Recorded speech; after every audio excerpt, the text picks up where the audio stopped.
बाप आणि लेकीचं नातं जगातलं सर्वात भारी नातं मानलं जातं। आपल्या लेकीचा विरह सहन न झाल्यानं एका बापानं जीव सोडल्याची घटना समोर आली आहे। लेकीचा विवाह झाला, अक्षता झाल्यानंतर पुढील 20 तासात तिचं हृदयविकाराच्या झटक्यानं निधन झालं। त्यानंतर 10व्या दिवशी तिच्या वडिलांचं देखील निधन झालं। ही घटना माढा तालुक्यातील घोटी गावात आणि माळशिरस तालुक्यातील बाभुळगाव येथे घडली आहे। घोटी गावातील बाळासाहेब गळगुंडे यांची एकुलती एक मुलगी जानकी हिचा विवाह 13 मे रोजी बाभुळगाव येथील समीर पराडे याच्याशी पार पडला।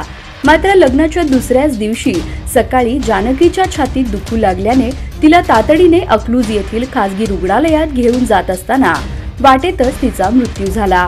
तिच्या अचानक जाण्याने गळगुंडे कुटुंबावर दुःखाचा डोंगर कोसळला। या धक्क्यातून अजून सावरले नाहीत तोवरच जानकीच्या 10व्या दिवशी वडील बाळासाहेब यांना तीव्र हृदयविकाराचा झटका आला आणि त्यांचेही निधन झाले। आपली लेक जानकीचा विरह सहन झाला नाही आणि त्यांच्या वडिलांचं देखील निधन झालं। 23 मे रोजी त्यांनी अखेरचा श्वास घेतला। बाळासाहेब गळगुंडे यांच्यावर त्यांच्या मूळ गावात घोटी येथे शोकाकुल वातावरणात अंत्यसंस्कार करण्यात आले। जानकीवर बाभुळगाव येथे अंत्यसंस्कार पार पडले। मुलीवरील वडिलांचं प्रेम किती गहिरं असू शकतं याची प्रचिती या हृदयद्रावक घटनेने आली।